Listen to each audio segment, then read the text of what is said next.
Hello बच्चों, क्या हाल चाल तुम सबके। अरे ये मेरा सीक्रेट प्लान देखो, ऐसे तो फेल हो चुका है। मैं सोच रहा था ये अजीनो शान शहंशाह के स्टाइल में आ करके थोड़ा आपके साथ डायलॉग बाजी की जाए, शेर शायरी की जाए। यानी कि हमारा भैया आज का डिस्कशन का टॉपिक ही कुछ ऐसा है कि जिसमें सारी की सारी चीजें बड़ी इंपॉर्टेंट है। यानी कहने का मतलब है बच्चों, पब्लिक डिमांड पे बहुत सारे बच्चे कह रहे थे सर दिल्ली सल्तनत पढ़ा दो सर, सर दिल्ली सुल्तान वाला चैप्टर पढ़ा दो सर, सर ये वाला टॉपिक करा दो सर। तो भाई बहुत सारे प्यारे प्यारे बच्चों की प्यारी प्यारी डिमांड्स पे और मेरे अमेजिंग वाले जुनूनियंस के भाई स्पेशल डिमांड पे सर आपके लिए लेके आ गए हैं the Delhi sultan, that is the Delhi sultan. चलो तो बच्चों क्या करने वाले हैं, बहुत सिंपल सी बात है। एज मैं हर बार कहता हूं बच्चों की पढ़ाई जो है बहुत लंबी नहीं बाबू मोशाय, लेकिन मजेदार होनी चाहिए, है कि नहीं। तो बच्चे कुछ मजेदार पढ़ाई करेंगे, कुछ मजेदार बातचीत करेंगे, दिल्ली के सुल्तानों के बारे में जानेंगे, राजपूत डायनेस्टीज के बारे में पढ़ेंगे और बहुत सारी बच्चों हम लोग यहाँ पे मजेदार बातें करेंगे। चलिए तो जितने भी मेरे ओपी वाले जूनियर्स हो, जितने भी सारे गजब वाले बच्चे हो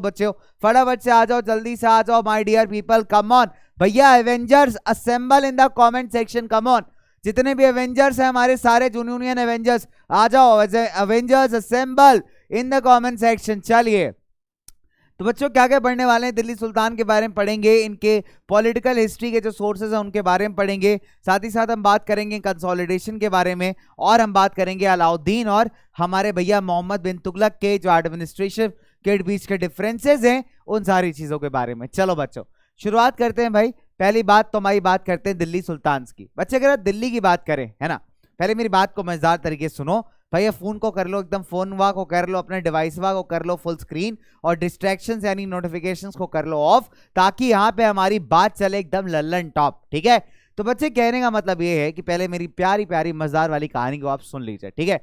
तो बच्चे होता क्या है कि अगर हम बात करें 11th और 13th सेंचुरी की, यानी 11वीं से 13वीं शताब्दी के बीच की अगर आप बात करोगे, तो दिल्ली का जो एरिया है, दिल्ली हो गया, अजमेर हो गया, आगरा हो गया, इसके आसपास का जो एरिया है बच्चे वो राजपूत के कंट्रोल में हुआ करता था, राइट। राजपूत थे, हमने पढ़ा था बच्चों लास्ट क्लास में। राजपूत का मतलब होता है राजपुत्र यानी son of a king in a very simple terms. तो एक इंपॉर्टेंट पावर है राजपूत, एक इंपॉर्टेंट शक्ति है बच्चों राजपूत, ठीक है। तो बहुत सिंपल सी बात है, अगर हम बात करें बच्चे की, राजपूत जो किंगडम्स थे वो काफी ज्यादा कंट्रोल करते थे आपका दिल्ली और राजस्थान वाला बेल्ट। जैसे आपके तोमर्स हो गए, चौहान हो गए, सिसोदिया हो गए, तो बच्चे इनका जो स्ट्रॉन्ग होल्ड था दिल्ली और उसके अराउंडिंग एरियाज में वो काफी ज्यादा मजबूत था। जैसे फॉर एग्जांपल हम बात करें, तोमर्स और चौहान के अंडर में जो दिल्ली था बच्चों, ये काफी इंपॉर्टेंट कमर्शियल सेंटर बन गया, राइट। तो under the rules of Tomars and Chauhan, last time मैंने आपको पृथ्वीराज चौहान की कहानी बताई थी, राइट बच्चे, कि भाई पृथ्वीराज चौहान चौहान डायनेस्टी के एक बहुत ही फेमस रूलर थे,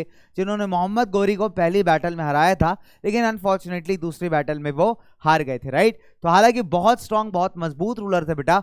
तो तोमर डायनेस्टी जो कि राजपूत डायनेस्टी थी, और चौहान डायनेस्टी, इनके अंडर में जो दिल्ली था वो एक इंपॉर्टेंट कमर्शियल सेंटर बना। कमर्शियल मतलब जहां पे व्यापार अच्छा खासा होता है, बढ़िया खासी ट्रेड होती है, ठीक है। तो बहुत सारे जैन मर्चेंट्स जो थे वो शहर में रहा करते थे, और इन्होंने बहुत सारे बच्चों यहाँ पे मंदिर बनवाए, ठीक है। तो बहुत सारे जैन धर्म के जो मर्चेंट्स थे, जैन ट्रेडर्स थे बच्चे, वो यहाँ रहा करते थे, और उन्होंने यहाँ पे क्या थे, बहुत सारे मंदिर बनवाए, ठीक है। तो बच्चे एक स्पेशल टाइप का कॉइन्स यूज होते थे जिनको हम दिल्लीवाल कहते हैं। तो ये यहीं पे बनाए जाते थे, दिल्ली बनाए जाते थे, and they were circulated in the market, ठीक है। तो एक स्पेशल तरीके के कॉइन्स, स्पेशल तरीके के सिक्के बनाए जाते थे, जिनको हम क्या कहते हैं, दिल्लीवाल कहते हैं बच्चों। और इन दिल्लीवाल से क्या होता था कि भैया दिल्लीवालों को, मिंट का मतलब है कॉइन प्रोडक्शन, राइट। मिंट का मतलब है यहाँ पे कॉइन प्रोडक्शन, बहुत ही सिंपल। तो बच्चों क्या हो रहा है यहाँ पे कि जो दिल्लीवाल, ये स्पेशल तरीके के कॉइन्स थे, स्पेशल तरीके के सिक्के थे यहाँ पे, तो इनको दिल्ली में बनाया जाता था, मिंट किया जाता था, और ये मार्केट में अच्छे लेवल पे सर्कुलेट होते थे, यानी यूज किए जाते थे, राइट। इनफैक्ट अगर हम बात करें बच्चे, दिल्ली का transformation as a capital, as a rajdhani, that is controlled by vast areas of subcontinent, it started by foundation of Delhi sultanate. तो बच्चे दिल्ली सल्तनत की शुरुआत होती है 1206 में, जब कुतुबुद्दीन ऐबक स्टैब्लिश करते हैं दिल्ली के अंदर स्लेव डायनेस्टी, राइट बच्चों। तो बहुत सिंपल सी बात है, दिल्ली जो है राजधानी के फॉर्म में कब कन्वर्ट होता है, दिल्ली सल्तनत के स्टैब्लिशमेंट के साथ।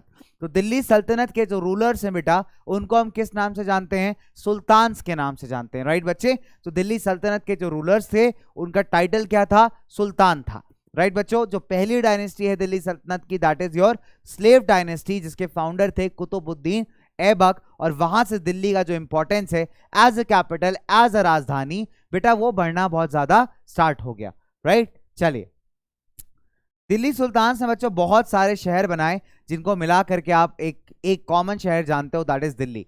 दिल्ली के आसपास बच्चों आप मानोगे करीब 7 अलग अलग शहर हुआ करते थे, ठीक है। यानी दिल्ली के अलग अलग एरियाज, जो कि आज अलग अलग एरियाज काउंट होते हैं, South Delhi, North Delhi, East Delhi, West Delhi. बच्चों पहले क्या था कि दिल्ली एक कॉमन शहर नहीं था, इसके हिसाब से इसके आसपास बच्चों बहुत अलग अलग वैरायटी के शहर थे, जैसे शाहजहानाबाद था, तुगलकाबाद था। तो बच्चे ऐसे छोटे छोटे सिटीज जो थे वो दिल्ली के अराउंड सराउंड करते थे। लेटर ऑन जाकर के क्या होता है बच्चों की, बाद में जब अलग अलग डायनेस्टीज आई तो इन्होंने कंबाइन करके अलग अलग सिटीज को एक कॉमन सिटी बनाया, that is called as Delhi. इसलिए बच्चे दिल्ली जाना जाता है अपने कल्चर के लिए, अपने आर्किटेक्चर के लिए, अपने बढ़िया बढ़िया खाने के लिए। तो कभी अगर दिल्ली आइएगा आप, ठीक है, अगर अभी आप दिल्ली में रहते हैं तो बहुत अच्छी बात है, आप जानते ही हैं। अगर दिल्ली में नहीं रहते हैं और दिल्ली घूमने आते हैं बेटा, तो दिल्ली घूमने आते हैं अगर आप नॉनवेज लवर्स हैं, ठीक है, तो आप जामा मस्जिद में जरूर जाइएगा। जामा मस्जिद के पास की जो मार्केट है, नॉनवेज वालों के लिए तो हेवन है बच्चों। और जो नॉन वेजिटेरियंस नहीं खाते उनके लिए चांदनी चौक की गलियां बड़ी फेमस है। तो चांदनी चौक के अंदर भी बड़ा खाने का मजेदार चीजें मिलती हैं, तो वहां पे भी आप जाकर खा सकते हैं, दिल्ली के टेस्ट को टेस्ट कर सकते हैं। बिलीव मी बच्चों, आप रिग्रेट नहीं करोगे, आपको बहुत मजा आएगा, ठीक है। चलिए, अब हम लोग थोड़ा सा बच्चों डायनेस्टीज की बात करते हैं कि कौन कौन से डायनेस्टीज ने दिल्ली में रूल किया है। तो पहली तो हमारी राजपूत डायनेस्टीज हैं, जिसमें तोमर आ जाते हैं, पाल आ जाते हैं, चौहान आ जाते हैं, ठीक है। तोमर्स के अंदर जो एक इंपॉर्टेंट रूलर है हमारे, वो अनंग पाल हैं, जिन्होंने 1130 से 1145 तक रूल किया था। 1130 से लेकर 1145 एडी तक रूल किया था। फिर चौहान में हमारे पृथ्वीराज चौहान काफी फेमस है, जिन्होंने 1175 से लेकर के 1192 एडी तक आपका रूल किया था, राइट बच्चों। उसके बाद अगर मैं बात करूं जो अर्ली टर्किश रूलर्स हैं, ठीक है, मतलब पहले अगर हम बात करें कुतुबुद्दीन ऐबक, कुतुबुद्दीन ऐबक से शुरुआत होती है आपके स्लेव डायनेस्टी की, ठीक है। स्लेव डायनेस्टी यानी गुलाम वंश। बच्चे जो कुतुबुद्दीन ऐबक थे वो गुलाम थे, ठीक है। तो उनके बाद से जितने भी रूलर्स इस डायनेस्टी के हुए हैं उनको स्लेव डायनेस्टी के रूलर्स माना जाता है। या तो एक और नाम है बच्चे जो इनको दिया जाता है, दैट इज कॉल्ड एज मामलुक्स, ठीक है। एक और नाम है जो स्लेव डायनेस्टी के रूलर्स को दिया जाता है बच्चे, ये नाम है मामलुक्स। मामलुक्स का मतलब होता है गुलाम यानी कि स्लेव। एक मजेदार बात बताऊं आपको, कुतुब मीनार, कुतुब मीनार आपने के बारे में सुना होगा बच्चों। कुतुब मीनार के बारे में आप सबने सुना होगा, बहुत ही फेमस है, दिल्ली के अंदर कुतुब मीनार है, बहुत खूबसूरत लगती है। शाम के टाइम कभी जाइए तो कुतुब मीनार के आसपास बहुत सारे रेस्टोरेंट्स हैं, उसमें जाइए आप, बैठिए और कुतुब मीनार का नज़ारा लीजिए। खासकर जब मौसम बहुत अच्छा हो तो मज़ा ही अलग होता है, ठीक है। अच्छा, कुतुब मीनार की अगर हम बात करें तो अगर मैं किसी बच्चे से पूछता हूँ ना कि बेटा कुतुब मीनार का नाम कुतुब मीनार क्यों है, यानी उसका नाम कुतुब मीनार ही क्यों रखा गया, कुछ और क्यों नहीं रखा गया, तो लोग कहते हैं कि सर क्योंकि कुतुबुद्दीन ऐबक ने कुतुब मीनार का कंस्ट्रक्शन स्टार्ट करवाया था, इसलिए उसी के नाम पे उसका नाम जो है कुतुब मीनार रख दिया गया। लेकिन ऐसा नहीं है। कुतुब मीनार का बच्चे जो कंस्ट्रक्शन था वो कुतुबुद्दीन ऐबक ने स्टार्ट करवाया था, लेकिन ये इसको पूरा नहीं कर पाए थे, इसको कंप्लीट करने वाले थे इल्तुतमिश, ठीक है बच्चों। लेकिन मजेदार बात यह है कि जो कुतुब मीनार है बेटा, उसका बहुत सिंपल सी बात है, जो नाम है वो एक सूफी संत के नाम पे रखा गया है, ठीक है। एक सूफी संत हुआ करते थे ख्वाजा कुतुबुद्दीन बख्तियार काकी, तो उनके नाम पे जो है बच्चे यहाँ पे कुतुब मीनार को रखा गया है, ठीक है। तो ये चीज ध्यान रखना, आपको बहुत मजेदार चीज बता रहा हूँ यहाँ पे। अगर आपसे कोई पूछे कि कुतुब मीनार का जो नाम है बेटा वो किसके नाम पे रखा गया है, तो याद रखना दैट इज ख्वाजा कुतुबुद्दीन बख्तियार काकी। काफी लंबा चौड़ा नाम है, इसलिए मैंने आपको बता दिया, ठीक है। चलिए, इल्तुतमिश के बाद बच्चों रजिया सुल्तान जो है, वन एंड ओनली विमेन हुई हैं जिन्होंने दिल्ली के तख्त पे राज किया है। रजिया सुल्तान जो है एक ऐसी विमेन हुई है, पहली और आखिरी, जो एक महिला थी और महिला होते हुए बच्चे उन्होंने राज किया था दिल्ली सल्तनत के अंदर। लेकिन दिक्कत ये थी कि भाई महिलाओं को उस टाइम इतनी रिस्पेक्ट तो मिलती नहीं थी, इतनी अथॉरिटी तो मिलती नहीं थी, तो जो उनके आसपास के लोग थे उनको ये चीज़ बिल्कुल भी बर्दाश्त नहीं हुई कि एक महिला, एक विमेन जो है हमारे ऊपर अधिकार कर रही है, हमारे ऊपर रूल कर रही है। और एक और बच्चे बड़े ही फेमस रूलर हुए हैं जिनका नाम है घियासुद्दीन बलबन। तो Ghiyasuddin Balban was, you can say, कि one of the last strongest ruler of the slave dynasty. चलिए, खिलजी डायनेस्टी की बात करते हैं बच्चे। खिलजी डायनेस्टी में दो इंपॉर्टेंट रोल्स की बात की जाती है, जिसके फाउंडर हैं वो हैं जलालुद्दीन खिलजी, ठीक है। जलालुद्दीन खिलजी जो है बेटा वो फाउंडर हैं आपकी खिलजी डायनेस्टी के। और उसके बाद अलाउद्दीन खिलजी जो हैं इसके सबसे इंपॉर्टेंट, सबसे ज्यादा मजबूत रूलर माने गए, राइट बच्चों। चलिए, तुगलक डायनेस्टी के अंदर तीन बड़े इंपॉर्टेंट है, घियासुद्दीन तुगलक, मोहम्मद तुगलक और फिरोज शाह तुगलक। जिसमें मोहम्मद बिन तुगलक को इतिहास के अंदर कंफ्यूज जीनियस भी माना जाता है। उसका रीजन है बच्चे, मोहम्मद बिन तुगलक के जो प्लान्स थे ना वो अपने समय से बहुत आगे थे, और दिक्कत यही थी कि उनके प्लान्स बहुत अमेजिंग थे, बहुत बढ़िया थे, लेकिन प्लान्स को एफिशिएंट तरीके से इंप्लीमेंट करना, लागू करना, वहां पे वो थोड़ा सा मात खा गए, राइट। एज अ रिजल्ट जिसके चलते जो थे बहुत सारे हिस्टोरियंस उनको पागल कहते हैं, बहुत सारे हिस्टोरियंस उनको कंफ्यूज जीनियस कहते हैं हिस्ट्री के अंदर, राइट बच्चों। चलिए आगे बात करते हैं थोड़ी सी। सैयद डायनेस्टी के जो फाउंडर हैं बच्चे वो खिज्र खान है, ठीक है, फाउंडर हैं आपके सैयद डायनेस्टी के। तो सैयद डायनेस्टी बहुत ज्यादा बच्चे नहीं चली, ठीक है। यहाँ पे लोधी डायनेस्टी की अगर हम बात करें तो लोधी डायनेस्टी में अगर हम बात करें बच्चों, लोधी डायनेस्टी के 3 रूलर्स हुए हैं आपके। कौन कौन से रूलर्स हुए हैं? बहलोल खान लोधी, ठीक है, बहलोल खान लोधी, सिकंदर लोधी, और जो आखिरी रूलर हुए हैं दिल्ली सल्तनत के उनका नाम है बेटा इब्राहिम लोधी, ठीक है। तो लोधी डायनेस्टी में 3 मेजर रूलर्स हुए हैं, बहलोल खान लोधी, सिकंदर लोधी, और जो लास्ट रूलर हैं लोधी डायनेस्टी के, ठीक है, जो लास्ट रूलर थे जिनके बाद मुगल डायनेस्टी स्टैब्लिश हुई थी भारत में बच्चों, वो है इब्राहिम लोधी। इब्राहिम खान लोधी जो थे वो बैटल ऑफ पानीपत में हार गए थे बाबर के हाथों। फर्स्ट बैटल ऑफ पानीपत जो कि 1526 में लड़ी गई थी बच्चों, तो वहां पे इब्राहिम खान लोधी बाबर के हाथों जो थे बच्चे ये हार गए थे। एज अ रिजल्ट जो है दिल्ली सल्तनत खत्म हो जाती है, और उसके बाद इंडिया में मुगल एम्पायर जो है बेटा वो आपको देखने को मिलता है, राइट। चलिए अब आगे बढ़ने से पहले मेरा आपसे एक सवाल है, मेरा आपसे एक प्रश्न है। मेरा क्वेश्चन बहुत सिंपल है बच्चे, मैं बस यही पूछना चाह रहा हूं आपसे कि हिस्ट्री के अंदर कंफ्यूज जीनियस किसको कहा जाता है? Who is known as the confuse genius in history? 4 second है आपके पास, फटाफट से आंसर करिए, जल्दी से आंसर करिए, कम ऑन बताइए बच्चे, हिस्ट्री के अंदर कंफ्यूज जीनियस जो है वो किसे कहा जाता है? Who is called as confuse genius in history? चलो ये time starts now.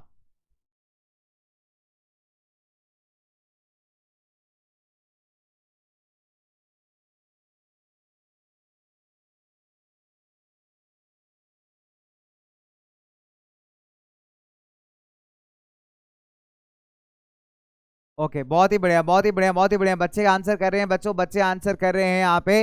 That is Mohammad bin Tughlaq, absolute correct answer बच्चों, मोहम्मद बिन तुगलक बिल्कुल सही जवाब है, बिल्कुल सही जवाब है। वाह क्या बात है, कंग्रेचुलेशन बच्चों, बहुत बढ़िया आंसर दिया आपने। Mohammad bin Tughlaq is known as the confuse genius in history, ठीक है। चलिए आगे बात करते हैं बच्चे। ना how do we come to know about the Delhi sultan? हमें दिल्ली सुल्तान के बारे में कैसे पता चलता है? क्या क्या सोर्सेज हैं बच्चों जो कि दिल्ली सुल्तान के बारे में हमको बताते हैं? चलिए तो बच्चे बहुत सिंपल सी बात है, जो हिस्ट्रीज है यानी जो इतिहास है वो 2 पार्ट्स में जाना जाता है। एक तो बेटा आपका तारीख है, अगर सिंगल आप बोलेंगे उसको सिंगुलर फॉर्म में, और प्लूरल फॉर्म में कहेंगे तो उसको हम तवारीख कहते हैं। तवारीख क्या है बच्चों? कुछ नहीं, पर्शियन भाषा में लिखी गई हिस्टोरिकल बुक्स हैं, ठीक है, या लैंग्वेज है, मतलब एडमिनिस्ट्रेशन की, रूल करने की। ये बताती हैं बच्चों कि दिल्ली सुल्तान जो थे किस प्रकार से रूल करते थे, क्या क्या चीजें इनकी सल्तनत में हुआ करती थी, राइट बेटा। तो बहुत सिंपल सी बात है, आपको ध्यान रखनी है यहाँ पे कि जो तवारीख हैं वो एक तरीके से हिस्टोरिकल बुक्स हैं जो जमाने के दिल्ली सल्तनत के डिस्कस करती हैं, बताती हैं कि किस तरीके से तो दिल्ली के सुल्तान थे वो रूल किया करते थे, राइट। चलिए आगे बात करते हैं यहाँ पे। एंड तवारीख को लिखने वाले बच्चे काफी पढ़े लिखे लोग हैं, जैसे सेक्रेटरीज हैं जो एडमिनिस्ट्रेशन मैनेज करते थे वो हैं, पोएट्स हैं जो राजा के दरबार में लोग रहते थे, कोर्टियर्स हैं, वो सारे के सारे बच्चे लोग हैं जिन्होंने उस जमाने के इवेंट्स को रिकॉर्ड किया, उस जमाने की गवर्नेंस को रिकॉर्ड किया, सरकार कैसे चलती थी, राजा किस प्रकार से रूल किया करते थे, ये सारी चीजों को इन्होंने इन बुक्स में रिकॉर्ड किया, जिसको आप कहते हैं तवारीख, ठीक है। And it emphasise the importance of just rule, ये कहते हैं कि कितना जरूरी है एक कुशल शासन करना, एक बढ़िया तरीके से रूल करना, ताकि जो लोग हैं वो थोड़े खुशहाल रहें। चलिए 2-3 चीजें आपको बच्चों याद रखनी है। पहली बात, जो तवारीख लिखने वाले ऑथर्स थे वो शहरों में रहते थे, मेनली दिल्ली में, एंड कभी गांव नहीं गए थे, इंपॉर्टेंट बात। दूसरी चीज, कई बार बच्चों वो सुल्तान के लिए जो हिस्ट्री लिखते थे वो इस लालच में लिखते थे कि अगर सुल्तान के बारे में बहुत अच्छा लिखेंगे तो वो हमें रिवॉर्ड देंगे, हमें तारीफ करेंगे, हमें क्या करेंगे बच्चों, बहुत सारे गिफ्ट्स प्रोवाइड करेंगे। तो इस हिस्ट्री को हम बहुत ऑथेंटिक नहीं मान सकते। और ये जो ऑथर्स हैं बच्चे, they advise the rulers on the need to preserve an ideal social order that is based on birth right and gender distinction. यानी कि ये वो ऑथर्स हैं जो हमेशा सुल्तान को इस बात की सलाह देते थे कि भाई सोसाइटी के अंदर, समाज के अंदर आदमी और औरत के जो अधिकार हैं वो अलग अलग होने चाहिए, यानी आदमी हमेशा डोमिनेंट है और फीमेल जो है हमेशा इंफीरियर है। इस तरीके के बच्चे जो है एडवाइजर्स सुल्तान को दिया करते थे। सिंस बच्चे इतनी सारी पॉइंट्स अगर हम बात करें तारीख को लेकर के या तवारीख को लेकर के, तो अगर आप देखोगे, अगर आप नजर मारोगे तो इस तरीके से तवारीख के अंदर जो लिखी गई हिस्ट्री है वो कितनी रिलायबल है, इस पर एक बहुत बड़ा क्वेश्चन मार्क है। ठीक है, क्योंकि मैक्सिमम ऑथर्स ऐसे थे जिन्होंने राजा का अप्रिसिएशन पाने के लिए, रिवॉर्ड पाने के लिए जो है हिस्ट्री वहां पे लिख दी थी। राइट, चलिए now not everyone followed this ideas. जो तवारीख आइडियाज देते हैं, जो तवारीख बच्चों बताते हैं, जरूरी नहीं कि हर एक वो चीज फॉलो कर रहा हो। जैसे 1236 की बात करें तो इल्तुतमिश की जो डॉटर थी, ठीक है, सुल्तान इल्तुतमिश की जो डॉटर थी रजिया सुल्तान, वो जो थी बच्चे राजगद्दी पे बैठी थी, वो आपके दिल्ली सल्तनत की राजा बनी थी। Right, and she was the first. In fact अगर हम मिनाज उस सिराज बड़े फेमस हिस्टोरियन है, बहुत फेमस इतिहासकार हैं, तो वो लिखते हैं बच्चों कि उन्होंने बताया कि ये अपने कंटेम्प्रेरी लोगों से बहुत ज्यादा केपेबल थी। यानी अगर कंपेयर करें इनके टाइम पे जितने भी और कॉम्पिटिटर्स थे गद्दी के लिए, उनके कंपैरिजन में रजिया सुल्तान बहुत केपेबल थी। लेकिन एक ही प्रॉब्लम थी कि ये फीमेल थी। बच्चों सिंपल सी बात है, फीमेल को उस टाइम के सोसाइटी के अंदर इक्वल रिस्पेक्ट नहीं दी जाती थी। राइट, यानी लोग मानते ही नहीं थे, लोग इस बात को एक्सेप्ट ही नहीं कर सकते थे कि भाई एक फीमेल जो है वो हमारे ऊपर अधिकार करे, एक फीमेल जो है हमारे ऊपर रूल चलाए। तो बच्चों लोगों को ये बात एक्सेप्टेबल नहीं थी। As a result Razia Sultan को भाई गद्दी छोड़नी पड़ी। Right, in 1240 she was removed from the throne. बड़ी जालिम है ये दुनिया यार, है कि नहीं? चलिए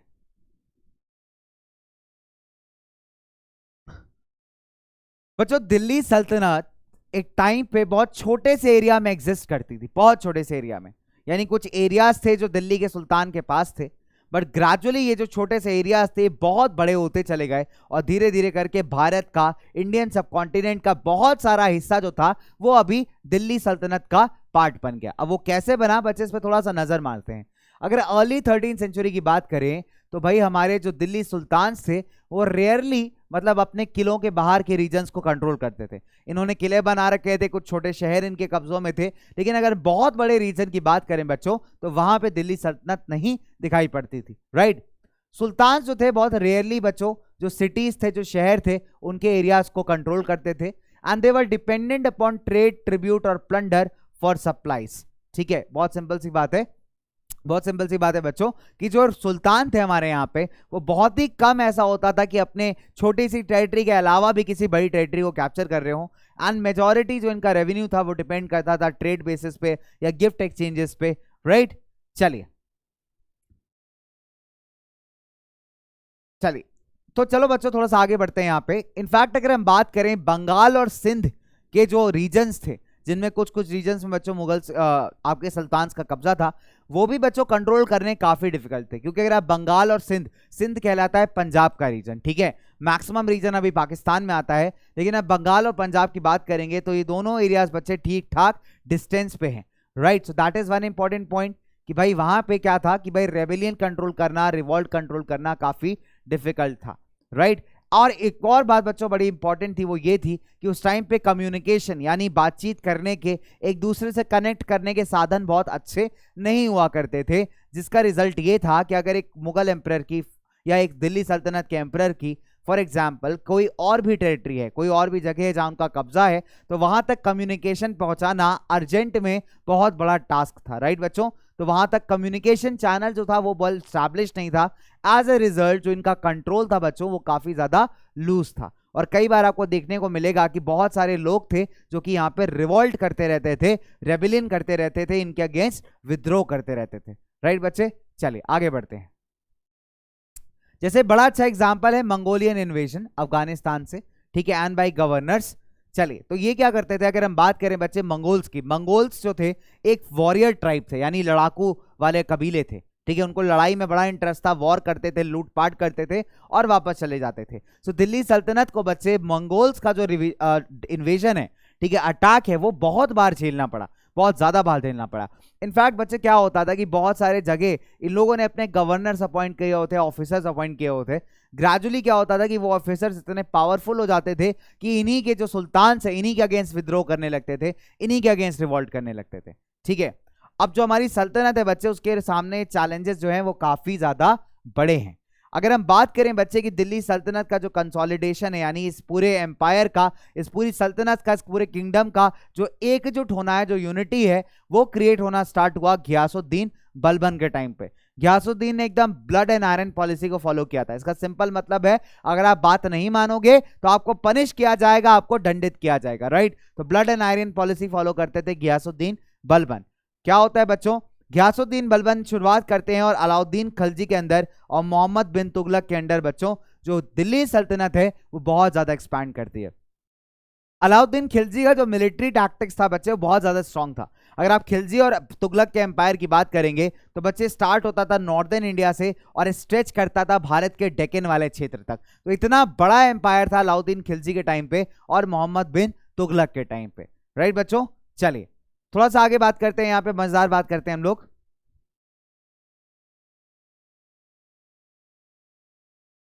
चले तो भाई बहुत सिंपल सी बात है, अगर हम बच्चे गंगा वाले एरिया की बात करें, गंगा रीजन की बात करें यहाँ पे, तो गंगा रीजन एक ऐसा रीजन है जो कि काफी ज्यादा फर्टाइल है, काफी ज्यादा बढ़िया है प्रोडक्टिविटी के रीजन से। ठीक है, तो यहाँ पे इनका पहला ऑप्शन यही था कि भाई एक गंगा वाला जो रीजन है उस पर कैप्चर किया जाए, वहां पे अपनी पावर को कंसोलिडेट किया जाए, वहां पे अपनी पावर को बच्चे मजबूत किया जाए। तो जो पहले कैंपेन्स हुए, जो पहले कैंपेन्स हुए यानी कि मिलिट्री कैंपेन्स की बात की जा रही है, मिलिट्री को भेज करके एरिया को कैप्चर करना, तो जो पहले कैंपेन्स हुए बच्चे वो एम्ड थे आपके गंगा यमुना वाले रीजन में, जो कि बहुत ही फर्टाइल रीजन था और एग्रीकल्चर के रिस्पेक्ट से बच्चों बहुत ज्यादा इंपॉर्टेंट था। साथ ही साथ अगर खेती बाड़ी बढ़िया होगी तो टैक्सेस भी ठीक ठाक आएंगे और भाई जो खजाना है दिल्ली सल्तनत का वो भी बढ़ता रहेगा, राइट।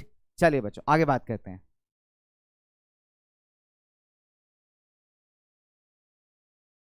अब क्या होता है, जब इन रीजन्स पे इन्होंने कब्जा करना स्टार्ट किया तो जो एग्रीकल्चर था बच्चे उससे पैसे आने स्टार्ट हुए। बहुत सिंपल सी बात है, तो एग्रीकल्चर के चलते क्या हुआ है, नए नए किले बिल्ड किए गए, नए टाउन्स, नए शहर बिल्ड किए गए, and in fact towns were also established to protect the trade routes, right बच्चों। तो बहुत सिंपल सी बात है, तो पहले इन्होंने क्या किया, पहले अपने देश के अंदर ही, पहले इंडिया के अंदर ही टेरिटरीज को कैप्चर करना स्टार्ट किया, फिर उसके बाद जो है एक्सटर्नल फ्रंटियर, एक्सटर्नल का मतलब है बाहर, फिर उन्होंने जो था बच्चों वो बाहर की टेरिटरीज पे कैप्चर करना स्टार्ट किया। पहले क्या किया इन्होंने, पहले भारत के अंदर की सब कॉन्टिनेंट का जो एरिया है, प्लेन एरिया है, फर्टाइल एरिया है, यहाँ पे कब्जा जमाना स्टार्ट किया। एग्रीकल्चर जब इनके कंट्रोल में आ गया, खेती बाड़ी इनके कंट्रोल में आ गई, तो जो भी टैक्सेस थे बच्चे, जो भी रेवेन्यूज थे, उससे इन्होंने क्या किया, आगे नए नए किले बाजाने शुरू किए। ठीक है, साथ ही साथ बच्चे अपने आर्मी को और स्ट्रॉन्ग करना शुरू किया और अब जो पॉलिसी थी बच्चों इनकी डाइवर्ट हो गई। तो इन्होंने बहुत सारे ऐसे शहर बनाए जो कि इंपॉर्टेंट ट्रेड रूट्स के अलॉन्ग पड़ते थे, जिससे व्यापार करना काफी ईजी हो जाए, व्यापार की कनेक्टिविटी बेहतर बन पाए, राइट बच्चों। चलिए फिर इन्होंने बच्चों क्या किया, मिलिट्री एक्सपेडिशंस भेजे बच्चे सदर्न इंडिया में, that started during the time of Alauddin Khilji, ठीक है, and further carried by Mohammad bin Tughlaq. तो भारत के दक्षिणी हिस्से में, दक्षिण भाग में, डेक्कन एरिया में बच्चे अलाउद्दीन खिलजी ने जो था काफी सारे टेरिटरीज को कैप्चर किया था। अलाउद्दीन खिलजी को बच्चे कैप्चर करने में उसका एक बड़ा इंपॉर्टेंट जनरल था मलिक कफूर, जिसने बहुत ज्यादा हेल्प आउट किया था। अगर आप पद्मावत मूवी देखेंगे बच्चे तो वहां पे मलिक कफूर दिखाया गया। तो मलिक कफूर कौन था, ये अलाउद्दीन खिलजी का जनरल था, जिसने डेक्कन क्षेत्र के अंदर भारत के दक्षिणी हिस्से में विजय प्राप्त करने में अलाउद्दीन का बहुत बड़ा हाथ दिया था, बहुत बड़ा हाथ बटाया था, राइट। चलिए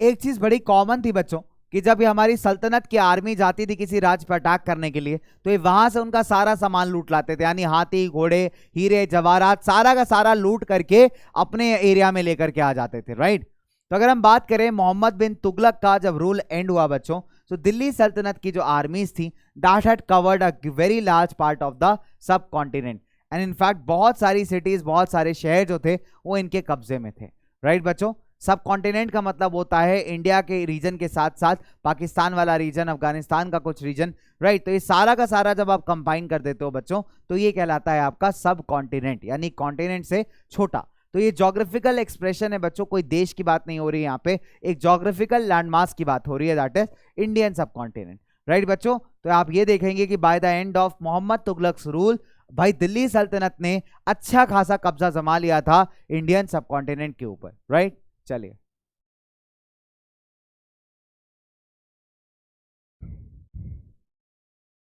आगे बात करते हैं बच्चों, हमारे प्यारे प्यारे प्यारे प्यारे बच्चे, क्या है ना, प्यारे बच्चे हमारे पानी पीने आते हैं तो भैया पानी शानी पी लो यार बढ़िया तरीके से, एकदम मजेदार तरीके से यार। जोश और एनर्जी डाउन नहीं होना चाहिए, देखो बहुत जरूरी है, जोश और एनर्जी डाउन नहीं होना चाहिए। मुझे पता है बच्चे कि हिस्ट्री और हिस्ट्री में कई बार जो है निद्रा यानी कि निंदवा आ जाती है, बट निंदिया को मत बुलाओ, निंदिया को दूर भगाओ, हिस्ट्री में आग लगाओ यार, हिस्ट्री में एकदम एक नंबर लेकर के आओ। एक नंबर से मतलब मेरा एक ही नंबर नहीं है, एक नंबर से मतलब है कि नंबर 1 टाइप के नंबर लेके आओ, एक नंबर मतलब ओपी नंबर लेके आओ, बढ़िया वाले नंबर लेके आओ, ठीक है बच्चों।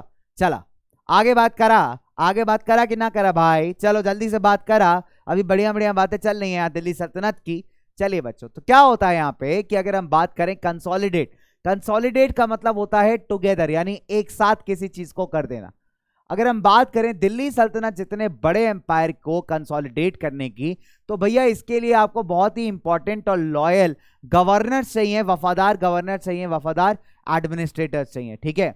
अगर हम बात करें जो दिल्ली सुल्तान थे पहले के, जैसे कुतुबुद्दीन ऐबक हो गए, इल्तुतमिश हो गए, ठीक है, इन्होंने अरिस्टोक्रेट्स यानी कि जो रिच लोग थे उनको अपॉइंट नहीं किया था, ठीक है, अरिस्टोक्रेट्स को अपॉइंट नहीं किया था, और ना ही जमींदारों को अपॉइंट किया था एज गवर्नर्स, ठीक है। बहुत सिंपल सी बात है भाई, जो अर्ली सुल्तान हुए हैं आपके, इल्तुतमिश हुए हैं, जैसे कुतुबुद्दीन ऐबक हुए, तो इन्होंने जो रिच जमींदार लोग थे इनको एज गवर्नर्स अपॉइंट नहीं किया था, राइट। इनफैक्ट बच्चों ये अपने स्लेव्स पे ज्यादा भरोसा करते थे, जिनको स्पेशली परचेज किया गया था फॉर अ मिलिट्री सर्विस, ठीक है। मिलिट्री सर्विस को पर्शियन भाषा में बंदगन कहते हैं, ठीक है, याद रखना बच्चों। तो बहुत सिंपल सी बात है, अगर हम यहाँ क्या डिस्कस कर रहे हैं, कंसोलिडेशन ऑफ एम्पायर, तो कहने का मतलब ये है बच्चे कि जो अर्ली आपके दिल्ली सल्तनत के सुल्तान थे, जैसे इल्तुतमिश हो गए, कुतुबुद्दीन ऐबक हो गए, तो बच्चे इन्होंने जो था, जो जमींदार लोग हुआ करते थे उस जमाने के, जो पावरफुल लोग थे यानी पैसे वाले लोग थे, उन पे भरोसा नहीं दिखाया, ठीक है। इन्होंने किस पे भरोसा दिखाया, गुलामों पे, स्लेव्स पे, जिन लोगों को इन्होंने खरीदा था अपनी मिलिट्री में सर्व करने के लिए, राइट। चलिए, इनफैक्ट सेम सिस्टम भाई हमारे खलजीज और तुगलक्स, इन्होंने भी सेम चीज फॉलो की, right. And you also raise people of humble birth, humble मतलब जो बहुत ज्यादा अच्छे बैकग्राउंड से ना आ रहे हों, तो तुगलक्स ने और खिलजीज ने भी बच्चे सेम पॉलिसी को फॉलो किया, और इन्होंने भी उन लोगों को रिस्पॉन्सिबिलिटी दी जिनका बैकग्राउंड कोई बहुत मजबूत नहीं है, जो कोई बहुत अमीर फैमिली से नहीं आ रहे, या बहुत ज्यादा पैसे वाले नहीं है, बहुत रिच नहीं है, राइट। चलिए, एंड इनफैक्ट जिनके साथ बच्चों ट्रेडिंग वगैरह करते थे, जो इनके क्लाइंट्स होते थे, जो इनके साथ मिलके काम करते थे, उनको ये लोग बच्चे ज्यादा प्रेफरेंस देते थे गवर्नर्स बनाने की, जनरल्स बनाने की। तो जो बड़े बड़े प्रोफाइल हैं, जो बड़े बड़े पोजीशंस होते हैं बच्चों, उनको ये ज्यादा फेवर करते थे, राइट। तो बजाय किसको फेवर करने के, बजाय जमींदारों को फेवर करने के, बजाय रिच लोगों को फेवर करने के, ये किसको फेवर करते थे, गुलामों को, स्लेव्स को, जो लोग गरीब होते थे, जनरली गरीब इन द सेंस कि जो बहुत अच्छे बैकग्राउंड से नहीं आ रहे, लेकिन उनमें काम करने का जज्बा है, उनमें लॉयल्टी, उनमें वफादारी है, अगर ये सारी खूबियां हैं बच्चे, तो उनको ये प्रमोट करके अच्छी प्रोफाइल्स देते थे, अच्छे प्रोफाइल्स देते थे, ठीक है। आगे बात करते हैं बच्चे, जो स्लेव्स थे और क्लाइंट्स थे वो अपने मास्टर्स को लॉयल थे, ठीक है, बट नॉट टू एयर्स। बहुत सिंपल सी बात है बच्चे, जो स्लेव्स थे, जो क्लाइंट्स थे, वो अपने मास्टर्स को, यानी जिन सुल्तानों ने उनको काम पे रखा था, उनके प्रति वो बहुत ज्यादा वफादार थे, उनके प्रति वो बहुत ज्यादा लॉयल थे, राइट बेटा। चलिए,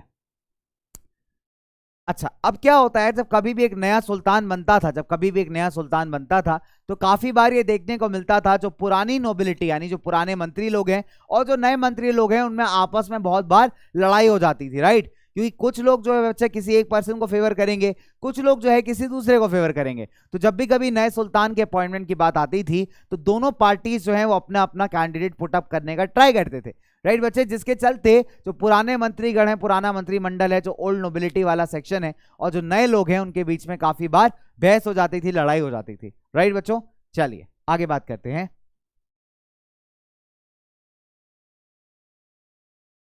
चलो, तो अगर हम तवारिक्स की बात करें यहाँ पे, if you talk about the tawarikhs, यानी वो लोग जिन्होंने कुछ हिस्टोरिकल बुकें लिखी हैं, वो इस बात को बहुत गलत मानते थे। उनको लगता था कि यार ये सरकार जो है बिल्कुल गलत कर रही है, राजा बिल्कुल गलत कर रहा है, किसी को भी सड़क से उठा के राजा बना दे रहा है, स्टार बना दे रहा है, भाई ऐसे थोड़ी चलता है। इनफैक्ट प्रोबेबिलिटी के हिसाब से, मतलब इनफैक्ट अगर हम बात करें, पहली प्रेफरेंस किसको मिलनी चाहिए भाई, हमारे जो जमींदार हैं, पैसे वाले लोग हैं, रिच लोग हैं, उनको मिलनी चाहिए। लेकिन सुल्तान गलत कर रहे हैं। सुल्तान क्या कर रहे हैं, जिन लोगों का बच्चे बहुत ज्यादा अच्छा बैकग्राउंड नहीं है, जो बहुत ज्यादा अमीर नहीं है, सुल्तान जो है उनको दे रहे हैं। यानी बहुत सिंपल सी बात है, सुल्तान जो है प्रोफाइल देते थे काबिलियत देख करके, यानी कि आप में टैलेंट है, आप में टैलेंट है, मतलब ऑब्वियस सी बात है, मजाक मजाक में इसको हम टैलेंट कह सकते हैं, भैया आप में टैलेंट है, टैलेंट, ठीक है। तो अगर आप में बढ़िया वाला टैलेंट है, ओपी लेवल का टैलेंट है, तो यानी सुल्तान के घर में आपको जॉब दी जा सकती है, सुल्तान के एम्पायर में आपको जॉब दी जा सकती है, ठीक है बच्चों। चलिए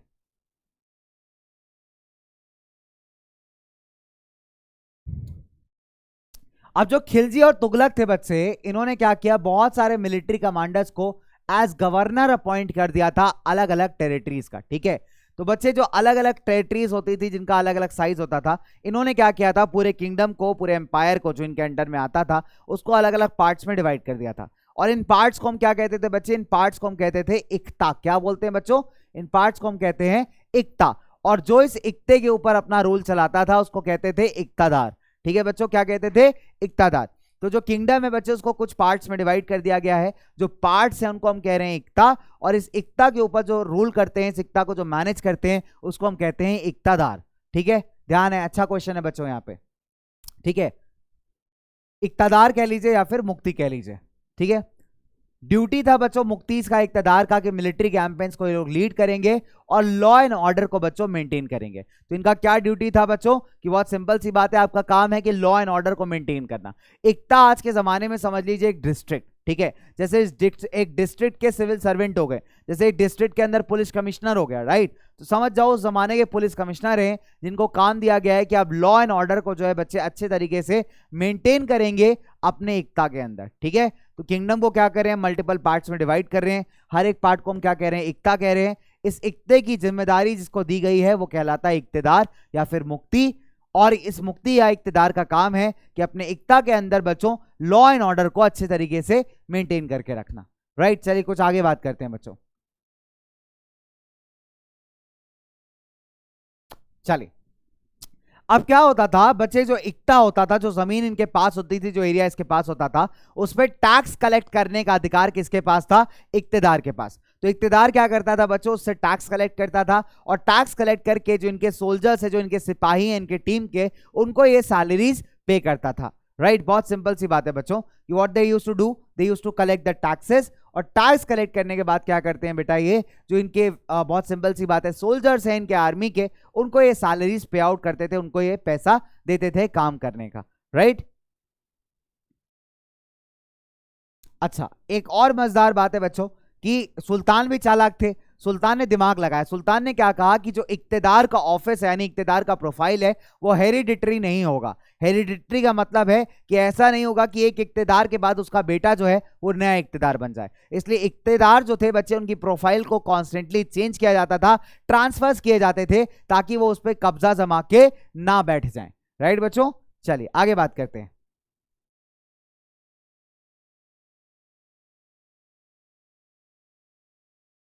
अब क्या होता था, बहुत इंपॉर्टेंट बात है बच्चों, कि जब किसी इक्तेदार का ट्रांसफर होता था, ठीक है, जब कभी भी किसी भी इक्तेदार का जब ट्रांसफर किया जाता था, तब उसके अकाउंट्स को भी चेक करवाया जाता था। एक प्रॉपर अकाउंटेंट चेक करता था कि कहीं इसने घपलेबाजी तो नहीं की है, कहीं इसने बच्चों पैसे की हेरा फेरी तो नहीं कर दी है, कहीं ऐसा तो नहीं कर दिया कि पैसा ही पैसा होगा, राइट। तो बच्चे बहुत सिंपल सी बात है, जब किसी इक्तेदार का जब ऑफिस ट्रांसफर किया जाता था, जब उसको एक ऑफिस से दूसरे ऑफिस भेजा जाता था, तब उसके अकाउंट का भी प्रॉपर चेकिंग किया जाता था, ये देखने के लिए कहीं इसने जरूरत से ज्यादा तो टैक्स वसूली नहीं की है, या इसने गलती से कहीं कोई घपलेबाजी तो नहीं की है, कोई काला धन तो जमा करके नहीं रखा है। तो भाई सारे का सारा सिस्टम था हमारे सुल्तान के पास। चलिए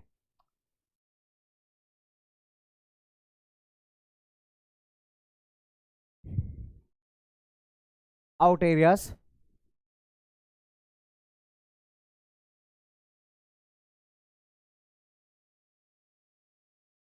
अब क्या हुआ बच्चे, पहले के जमाने में क्या होता था, जो लैंडलॉर्ड्स थे, आपके जो जमींदार थे, ये काफी पावरफुल हुआ करते थे, मजबूत हुआ करते थे।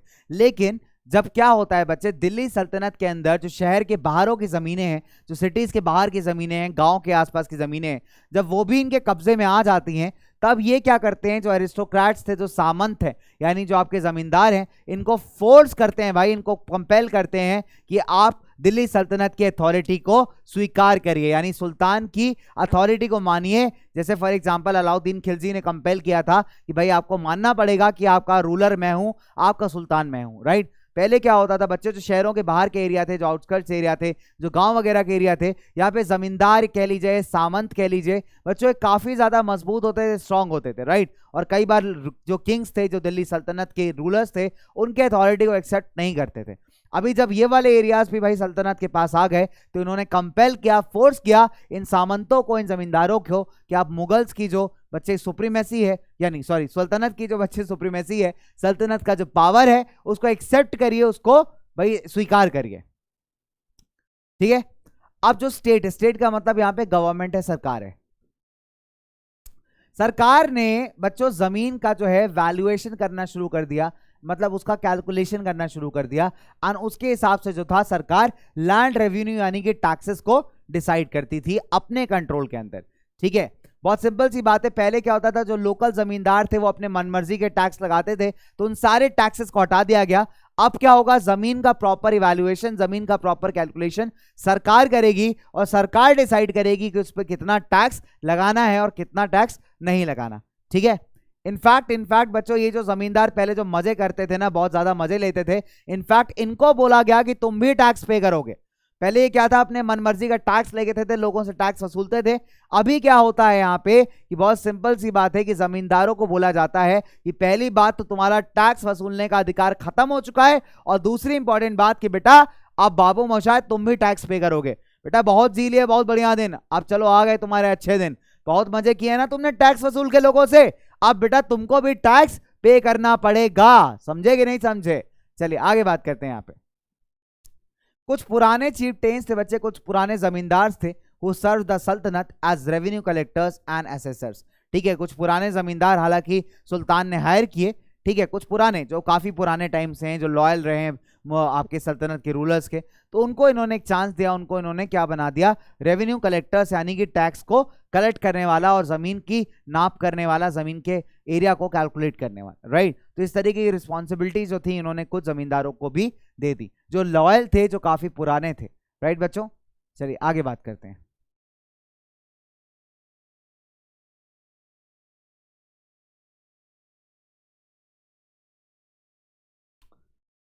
देखिए बेटा, तीन टाइप के टैक्सेस हैं यहाँ पे, तीन अलग अलग टाइप के टैक्सेस हैं। कौन कौन से टैक्सेस हैं, ध्यान दीजिएगा। पहला टैक्स है बच्चे कल्टीवेशन, यानी खेती बाड़ी के ऊपर, इसको आप कहते हैं खर्च।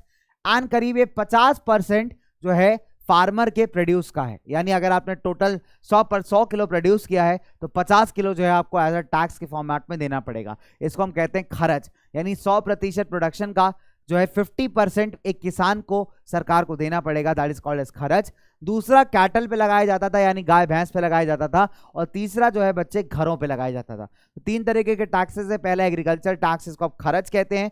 50% जो टोटल प्रोडक्शन होगा उसका जो है भाई फार्मर को उसका जो है वो किसको देना पड़ेगा, सिंपल सी बात है भाई, सरकार को देना पड़ेगा, सुल्तान को देना पड़ेगा। साथ ही साथ अगर गाय भैंस पाल रखी है तो उन पे भी टैक्स लगेगा, प्लस आपके घर पे भी टैक्स लगेगा। तो तीन अलग अलग टाइप के बच्चों टैक्स आपको देखने को मिलते हैं, ठीक है। अगर हम बात करें बच्चों की, बहुत सारा ऐसा एरिया था, जैसे बंगाल की बात कर लेते हैं, जो दिल्ली सल्तनत के एकदम रीच में नहीं था, कंट्रोल में नहीं था। क्यों? क्योंकि कम्युनिकेशन मॉडल्स बहुत अच्छे नहीं थे, बातचीत करने का बहुत अच्छा माध्यम नहीं था, और उनका डिस्टेंस भी बहुत ज्यादा था। बंगाल इसमें बड़ा अच्छा केस है, ठीक है, ओके। इनफैक्ट बंगाल की बात कर लें, और अगर हम बात कर लें साउथ इंडिया की, तो भाई इन्होंने टेरिटरीज को एनेक्स तो कर लिया, टेरिटरीज को बना तो लिया, छीन तो लिया, लेकिन उन टेरिटरीज के ऊपर ये काफी अच्छे तरीके से कंट्रोल नहीं कर पाए। क्यों? क्योंकि वो टेरिटरीज इतनी दूर हैं। जैसे साउथ में किसी जगह को कब्जा कर लिया, बट साउथ के लोगों की बात नहीं सुन पाए, साउथ के लिए कुछ कर नहीं पाए, तो ऑब्वियस सी बात है बच्चे, क्या होगा कि आप उस चीज की देखरेख नहीं कर पाओगे।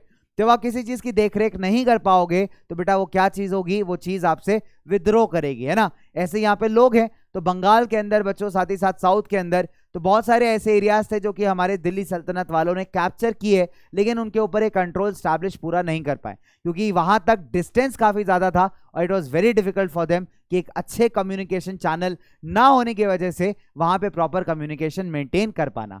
एज अ रिजल्ट बहुत सारे ऐसे किंगडम्स थे जिन्होंने अपनी इंडिपेंडेंस डिक्लेयर कर दी, जिन्होंने अपनी स्वतंत्रता डिक्लेयर कर दी, राइट। फॉर एग्जाम्पल अगर गंगा प्लेन की अगर हम बात करें, अगर हम गंगा प्लेन्स की बात करते हैं बच्चे, तो बहुत सारे ऐसे एरियाज थे जहां पे घने जंगल थे, वहां पे हमारी सल्तनत के लोग नहीं पहुंच पाए, राइट। जो यहाँ के लोकल रूलर्स थे उन्होंने यहाँ पे अपना अधिकार जमा के रखा हुआ था। यानी बहुत सारे गंगा रीजन में, गंगा एरिया यानी नॉर्दर्न प्लेन्स के अंदर बहुत सारे ऐसे रीजन है जहाँ पे काफी घने जंगल थे, और मुगल जो थे बच्चे, सॉरी सल्तनत वाले जो लोग थे यहाँ पे, वो नहीं पहुंच पाए थे। तो यहाँ पे राज किसका चलता था? यहाँ पे लोकल जो कबीले के सरदार थे, जो ट्राइब्स के सरदार थे, उनका यहाँ पे भैया राज चलता था। बढ़िया बढ़िया, ठीक है। दो तीन रूलर्स ही ऐसे हुए हैं जिन्होंने कुछ थोड़े से टाइम के लिए इन एरियाज में रूल किया है, जैसे हमारे अलाउद्दीन खिलजी हो गए और मोहम्मद तुगलक हो गए, who for some time were able to control these areas but not for the longer period of time. चलिए आगे आपसे बात करता हूं। तो सवाल मेरा बड़ा ही सिंपल है बच्चों, कि मैंने आपको बताया कि एक ऐसे दिल्ली सल्तनत के रूलर हैं जिन्होंने ब्लड एंड आयरन पॉलिसी को फॉलो किया था। तो आप बताइए मेरे को फटाफट से बच्चे कि who is that ruler who followed the blood and iron policy? Come on, आपका समय शुरू होता है, आप जल्दी बताओ फटाफट से। You which of the following rulers, which ruler followed the blood and iron policy? 4 second से बच्चों आपके पास, फटाफट से आंसर करिए।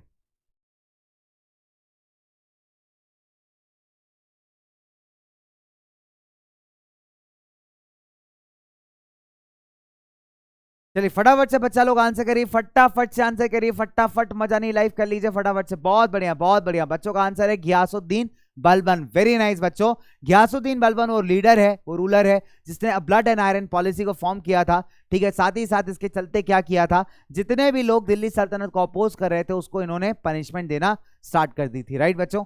चलिए अगर 1219 की बात करते हैं तो जो मंगोल्स थे उनके एक लीडर थे बड़ा खतरनाक, चंगेज खान बोलते हैं, जंगेज खान बोलते हैं, कई तरीके से इनकी स्पेलिंग लिखी जाती है बच्चों। आजकल इनके नाम से चिकन चंगेजी आता है, हालांकि उस चिकन चंगेजी को बनाने में चंगेज खान का कोई भी हाथ नहीं है, ठीक है। तो मुगल के जो मंगोल्स के जो लीडर थे बच्चे चंगेज खान, उन्होंने नॉर्थ ईस्ट में एक जगह है ट्रांसोयानिया, जिसको इन्होंने इन्वेड किया, ठीक है। और इनफैक्ट ईरान और दिल्ली सल्तनत के सामने बच्चों एक बहुत बड़ा खतरा था, राइट बच्चों। दिल्ली सल्तनत के सामने अब बहुत बड़ा खतरा था, वो ये था कि अगर चंगेज खान ने अटैक कर दिया पूरी सल्तनत के ऊपर, तो हो सकता है कि जो राज्य है, जो पावर है, वो उनके हाथ से चला जाए, क्योंकि मंगोल्स जाने चाहते थे अपने खतरनाक वॉरफेयर के लिए, अपने खतरनाक फाइटिंग स्किल्स के लिए, राइट। फाइटिंग ट्राइब था, वॉरियर ट्राइब था। चलिए बच्चों आगे बात करते हैं। तो जब दिल्ली पे मंगोल्स ने अटैक किया, ठीक है, बहुत सिंपल सी बात है बच्चे, वो रिपीटेड अटैक्स करते रहे। जैसे अलाउद्दीन खिलजी के टाइम पे बहुत सारे अटैक्स हुए, लेकिन अलाउद्दीन खिलजी तो थे बच्चे, वो काफी मजबूत थे। अगर आप मिलिट्री टैक्टिक्स की बात करेंगे तो Alauddin Khilji had a really good army, इनकी काफी अच्छी आर्मी थी, काफी मजबूत आर्मी थी। तो मंगोल्स ने बहुत बार दिल्ली सल्तनत पर अटैक किया, लेकिन हर बार इस अटैक को रिपल्स कर दिया गया, यानी इस अटैक को नाकाम कर दिया गया, राइट बच्चों।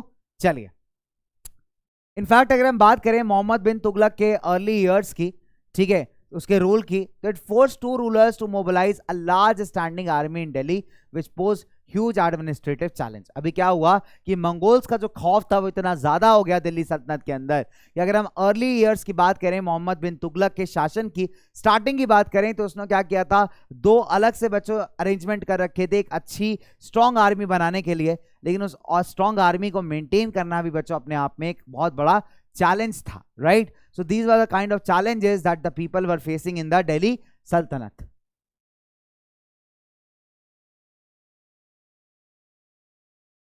चलिए तो एक काम करते हैं, कुछ बड़ी बढ़िया चीजें मैं आपको बता रहा हूं यहाँ पे। अलाउद्दीन खिलजी और मोहम्मद बिन तुगलक के रूल्स को यहाँ पे कंपेयर करते हैं, ठीक है। Let's compare the rules, let's compare the policies of Alauddin Khilji and Mohammad bin Tughlaq, ठीक है। दिल्ली को 2 बार अटैक किया गया, एक 1299 में, 1300 के अंदर, एंड 1302 से लेकर के 1303 के बीच में। As a defensive measure Alauddin raise a large standing army, यानी एज अ डिफेंस के फॉर्म में अपने आप की सुरक्षा के लिए इन्होंने एक बहुत बड़ी अपनी आर्मी तैयार की। 2 बार अलाउद्दीन खिलजी के टाइम पे मंगोल्स ने अटैक किया था। चलिए अलाउद्दीन ने एक नया टाउन बनाया जिसका नाम था सिरी, ठीक है। सिरी करके बच्चे इन्होंने एक नया टाउन बनाया दिल्ली के पास, जहां पे इन्होंने किला बनाया प्रॉपर, वहां पे आर्मी रखी प्रॉपर, कह सकते हैं बच्चे प्रॉपर डिफेंस के अरेंजमेंट्स किए, राइट। चलिए अब सोल्जर्स को भैया खाना खिलाना भी बहुत जरूरी है। This was done to the produce collected as tax from lands between Ganga and Yamuna. बहुत सिंपल सी बात है कि भाई जो सोल्जर्स का खाना था वो कहां से आता था, टैक्स के पैसों से। तो गंगा और यमुना के नदी के बीच की जो जमीन थी काफी फर्टाइल जमीन थी, तो वहां पे इन्होंने भाई 50% जो टोटल प्रोडक्शन होगा उसका 50% सरकार को देना पड़ेगा, इतना इन्होंने टैक्स फिक्स कर दिया था बच्चों। और इसी टैक्स के पैसे से जो सोल्जर्स हैं, जो आर्मी है, वो इसको मेंटेन करते थे। ठीक है, चलिए अगर हम बात करें मोहम्मद बिन तुगलक की, मोहम्मद बिन तुगलक के टाइम पे भी भैया सल्तनत में अटैक हुआ था। ठीक है, हालांकि जो मंगोल आर्मी थी यहाँ पे डिफीट हो गई थी, यानी तुगलक की आर्मी से हार गई थी। राइट बच्चों, आगे अगर हम बात करें, Mohammad bin Tughlaq was very confident about strength of his army and resources. ठीक है, बहुत सिंपल सी बात है। तो इन्होंने भी क्या किया, सेम काम किया अलाउद्दीन खिलजी के तरीके, कि इन्होंने भी एक बड़ी लंबी चौड़ी आर्मी तैयार की। ठीक है, ताकि मुगल से बचाए, ताकि मंगोल से अपने आप को बचाया जा सके, अपनी सल्तनत को बचाया जा सके, साथ ही साथ किसी और एरिया पे अटैक करके उसको कैप्चर भी किया जा सके। Right, rather than constructing a new town, the oldest of the four cities, that is Delhi कुआं। ठीक है, दिल्ली कुआं इज नाउ धौला कुआं काइंड ऑफ। ठीक है, तो सबसे पुरानी सिटी थी दिल्ली की, दिल्ली कुआं। वहां पे बहुत सिंपल सी बात है बच्चों, वहां के जो रेसिडेंट्स हैं, वहां के जो लोग हैं, उन सबको वहां से खाली करा लिया और वहां पे अपने सोल्जर्स को रखवा दिया। ठीक है, तो इन्होंने क्या किया, instead of constructing a new town, instead of constructing a new शहर, इन्होंने क्या किया, जो दिल्ली कुआं का पुराना शहर था वहां के लोगों को वहां से हटा दिया और वहां पे जितने भी सोल्जर्स थे, सिपाही थे, उनको वहां पे जाके रख दिया। ठीक है, नाउ होता क्या है बच्चे कि भाई हमारे मोहम्मद बिन तुगलक को रखता है कि जो अच्छा फर्टाइल रीजन है वहां पे अगर टैक्सेस बढ़ा देंगे तो सरकार की इनकम और बढ़ जाएगी। लेकिन दिक्कत ये होती है बच्चों, जब ये टैक्सेस बढ़ाते हैं तो बच्चे वहां पे सूखा पड़ जाता है, और सूखा पड़ने के चक्कर में क्या होता है, जो बेचारे किसान हैं वो टैक्सेस की भरपाई नहीं कर पाते। एज ए रिजल्ट इनकी स्कीम फेल हो जाती है। एक और बड़ी मजेदार इन्होंने स्कीम लॉन्च की थी। इन्होंने सोचा कि इनका जो एम्पायर है वो बहुत बड़ा हो चुका है, यानी दक्षिण भारत तक इनका एम्पायर फैला हुआ है। तो इन्होंने सोचा कि क्यों ना मैं अपने कैपिटल को, राजधानी को दिल्ली से दौलताबाद शिफ्ट कर दूं। ठीक है, तो इन्होंने क्या किया, दिल्ली से निकल पड़े दौलताबाद की तरफ, और सिर्फ अकेले नहीं गए, दिल्ली की जितनी जनता थी, गाय भैंस बकरी थी, सबको लेकर के दौलताबाद निकल लिए। तो बेटा आधी जनता तो दौलताबाद जाते जाते मर गई। आप सोचो, दिल्ली से साउथ जा रहे हो, पैदल चले जा रहे हो, चले जा रहे हो, चले जा रहे हो, कोई पॉइंट ही नहीं चलने का भाई। ठीक है, क्योंकि राजा ने कहा है तुमको चलना पड़ेगा, तुम्हारी मजबूरी है। तो पूरी गाय भैंस बकरी भेड़ सबको लेकर निकल गए दौलताबाद। और दौलताबाद पहुंचने के बाद इन्होंने रियलाइज किया कि अगर मैं यहाँ पे रुकूंगा तो मेरे किंगडम का जो नॉर्दर्न रीजन है दिल्ली वाला, उसको तो मंगोल्स अटैक करके लूट लेंगे। तो फिर इनको लगा कि यार मेरा डिसीजन गलत है। फिर ये दौलताबाद से सबको गाय भैंस बैल बकरी सबको लेकर के, लोगों को लेकर के वापस दिल्ली रवाना हो गए। तो बहुत सारे लोग बच्चे वापस आधा टाइम मर गए। तो इस तरीके की खतरनाक चीजें जो है भाई इन्होंने कर रखी हैं। ठीक है, चलिए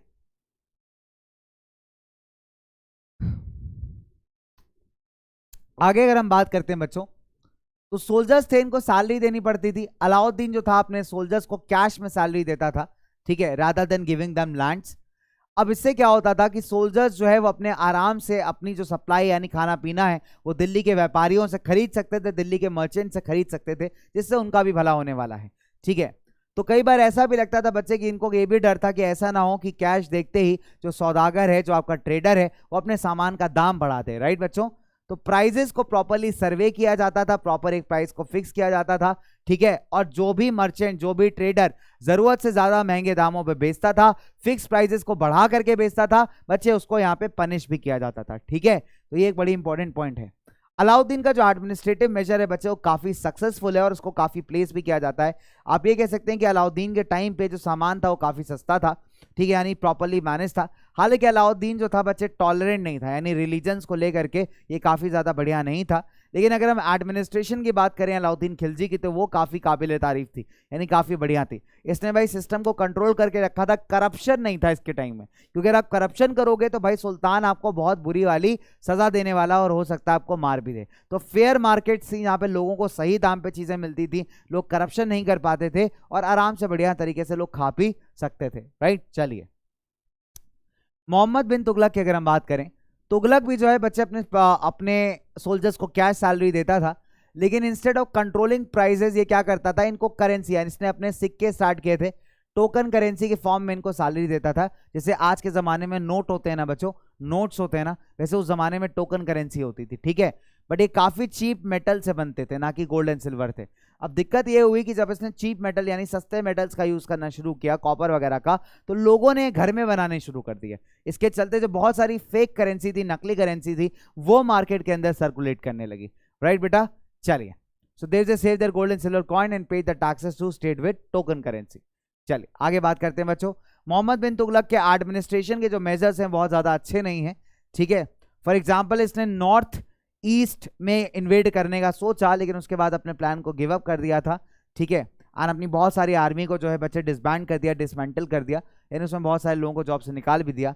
चलिए, मीनवाइल इसके एडमिनिस्ट्रेटिव में जैसे फॉर एग्जांपल दौलताबाद वाला मैंने आपको अभी एग्जांपल दिया है, ठीक है, दौलताबाद वाला एग्जांपल दिया है कि भाई दिल्ली से दौलताबाद पूरी जनता लेके चला गया था।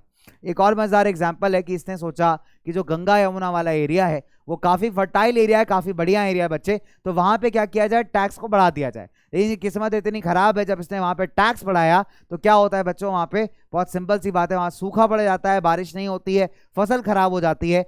एज अ रिजल्ट जो बेचारे किसान है उनको टैक्स देना बहुत ही ज्यादा मुश्किल हो जाता है। राइट, चलिए तो बच्चे लास्ट टॉपिक करेंगे हमारा कि 15th एंड 16th सेंचुरी में दिल्ली सल्तनत के क्या हाल थे, और उसके बाद फाइनली बच्चे हम लोग अपनी क्लास को वाइंड अप करेंगे, ठीक है। तो भैया अगर हम 15वीं और 16वीं शताब्दी की बात करें तो जो दिल्ली सल्तनत है उसमें आपको बहुत सारी डायनेस्टी देखने को मिलेंगी। खासकर तुगलक के बाद सैयद डायनेस्टी है, सैयद के बाद लोधी डायनेस्टी आती है, ठीक है, जो कि आगरा से लेकर दिल्ली तक रूल करते थे, ठीक है। जौनपुर, बंगाल, राजस्थान, साउथ इंडिया, इस टाइम पे बच्चे इन स्टेट्स ने अपने आप को इंडिपेंडेंट डिक्लेयर करना स्टार्ट कर दिया था। क्यों? क्योंकि भाई जो हमारे जो आपके सुल्तनत के रूलर्स थे बच्चों, वो काफी कमजोर पड़ रहे थे, काफी वीक पड़ रहे थे, एंड इनका जो इतना बड़ा एम्पायर था उसको मैनेज करना भी अपने आप में बहुत बड़ा चैलेंज था। और 1526 का जो बैटल होता है, पानीपत का पहला बैटल, बाबर और हमारे इब्राहिम खान लोदी के बीच लड़ा गया, वो फाइनल आप कह सकते हैं फाइनल चोट थी दिल्ली सल्तनत के ऊपर, जिसने दिल्ली सल्तनत को बिल्कुल खत्म करके रख दिया। राइट बच्चों, चलिए। इनफैक्ट अगर हम बात करें गुजरात, राजस्थान के अंदर जो बच्चे लोग थे उन्होंने बहुत खूबसूरत से कैपिटल्स बनाए, जबरदस्त स्टेट्स बच्चे अपने इंडिपेंडेंट स्टेट्स क्रिएट किए। Right, and period also saw the new ruling powers like Afghans and Rajputs. For example अगर मैं अफगान्स की बात करूं तो अफगान्स के एक राजा हुए हैं शेर शाह सूरी, जिन्होंने मुगलों से भी राज्य छीन लिया था 15 सालों के लिए। भारत के इतिहास में एक ऐसा जंक्शन आता है बच्चों, पहला जंक्शन है कि दिल्ली सल्तनत 1526 में खत्म होती है और मुगल डायनेस्टी की स्थापना होती है बाबर के द्वारा, ठीक है। बाबर बच्चे जब चले जाते हैं 1530 में, जब उनकी डेथ वगैरह हो जाती है और हुमायूं राजा बनते हैं, तो हुमायूं से राज्य छीन लिया था एक अफगान रूलर ने लड़ाई करके, वो उनका नाम था शेर शाह सूरी। बहुत खूबसूरत, बहुत जबरदस्त रूलर थे बच्चे, उन्होंने एडमिनिस्ट्रेशन के अंदर लोगों के लिए बहुत बढ़िया काम किए। अगर आज आप कभी अमृतसर वाली रोड पे चल रहे हो तो बच्चे याद रखिएगा उसको बनाने की शुरुआत हुई थी शेर शाह सूरी से, जिसको पहले जाना जाता था ग्रैंड ट्रंक रोड के नाम से, जीटी रोड के नाम से। यानी आज भी भारत का जो नेशनल हाईवे नंबर 1 है बच्चों, उसको आप ग्रैंड ट्रंक रोड भी बोलते हैं, जीटी रोड भी बोलते हैं। उसका कंस्ट्रक्शन सबसे पहले करवाया था आपके शेर शाह सूरी ने। 15 साल तक बच्चों मुगलों के हाथ में राज्य नहीं था, ये राज्य ट्रांसफर हो गया था अफगानों के पास, जब शेर शाह सूरी ने सूर डायनेस्टी की स्थापना की थी इंडिया के अंदर। राइट, चलिए। फॉर एग्जाम्पल शेर शाह सूरी ने अपना करियर स्टार्ट किया था as a manager of his uncle in Bihar, and eventually इन्होंने मुगल एम्परर हुमायूं को डिफीट करके अपना एक एम्पायर यानी कि सूर डायनेस्टी स्टैब्लिश कर लिया और 15 सालों तक राज्य किया। हालांकि बच्चे शेर शाह सूरी के बाद जो सिकंदर सूरी आए, इनके बेटे वगैरह, वो काफ़ी ज़्यादा वीक थे, अपने पापा के जितने एफिशिएंट नहीं थे, अपने पापा के जितने ज़बरदस्त नहीं थे। एज अ रिजल्ट हुमायूं ने वापस से मुगल एम्पायर को रीस्टैब्लिश कर दिया था सिकंदर सूरी को हराने के बाद, ठीक है। चलिए, अगर हम बात करें शेर शाह सूरी के एडमिनिस्ट्रेशन की, तो इनके एडमिनिस्ट्रेशन में कुछ एलिमेंट्स जो थे वो अलाउद्दीन खिलजी से लिए गए थे। अलाउद्दीन खिलजी जिस तरीके से रूल करता था, एडमिनिस्टर करता था एरियाज को, ठीक है, एंड जिसके चलते बच्चों अगर आप कहीं ना कहीं देखें तो he was a very good emperor, he was a fantastic ruler, right, he was an amazing ruler. Right बच्चों, तो बहुत ही खूबसूरत, बहुत ही धमाकेदार, बहुत ही अमेजिंग रूलर थे आपके शेर शाह सूरी, जिन्होंने इस 15 साल के रीजन में काफी बढ़िया, काफी इंपैक्टफुल काम किया, ठीक है। चलिए, एक आखिरी क्वेश्चन, एक अंतिम क्वेश्चन, इसके साथ बच्चों एंड अप करेंगे आज के सेशन को। एंड लास्ट क्वेश्चन आप बच्चों के लिए काफी आसान सा है, देखते हैं कितने बच्चे हमको आंसर करते हैं। Who was the first and only Muslim ruler in Delhi सल्तनत? 4 सेकंड से आपके पास लास्ट क्वेश्चन है, फिर मैं आपको बोलूंगा 10 विदाइयां, बाय बाय, ठीक है। चलिए, तो क्या होने वाला है आंसर बच्चों? 4 सेकंड आपके पास, फटाफट से बताओ, जल्दी से बताओ, जल्दी से, फटाफट से। बहुत बढ़िया। तो बच्चे correct answer is Razia Bano. ओहो, Razia Bano is the correct answer? नहीं भाई, सर बिल्कुल गलत बता रहे हैं आपको, और सर की बातों में मत आया करो। मैं तो देख रहा था कि कितने बच्चे यहाँ पे मेरे को बोलते हैं कि सर ये आंसर गलत है, क्योंकि आंसर बिल्कुल गलत है बाबू मोशाय। सही आंसर क्या होना चाहिए बच्चे? सही आंसर है option number D, that is Razia Sultan. तो बहुत सारे बच्चे कंफ्यूज हो गए और बहुत सारे बच्चों ने पकड़ लिया कि सर खेल रहे हैं आपके साथ, ठीक है। तो करेक्ट आंसर इज रजिया सुल्तान। चलिए, तो दिल्ली सुल्तान का एक जबरदस्त वाला प्यारा सा चैप्टर था। थोड़ी सी पढ़ाई आज लंबी हुई है मुझे लगता है, बट कोई बात नहीं बच्चों, आपकी पब्लिक डिमांड थी, आपकी मेजर डिमांड थी, तो इस छोटे प्यारे से तरीके से, एक बहुत ही ब्रीफ तरीके से आपको पूरा चैप्टर बच्चों यहाँ पे बताया। आपकी कमेंट सेक्शन में आप लोग बताना अगर कोई प्रॉब्लम से, कोई दिक्कत है, कोई समस्या है, तो जरूर से मेंशन करिएगा, so that I can take up in the next वाला क्लास। चलिए, तब तक के लिए हंसते रहिए, मुस्कुराते रहिए, खुश रहिए, जबरदस्त रहिए बच्चे, और देखते रहिए मेरे साथ अमेजिंग वाले सेशंस ओनली आपके अपने प्यारे प्लेटफॉर्म पे, जिसका नाम है PW। बाय बाय बच्चों, take care and stay tune. मिलते हैं मेरे जूनियंस अगले वीडियो के अंदर। Bye bye.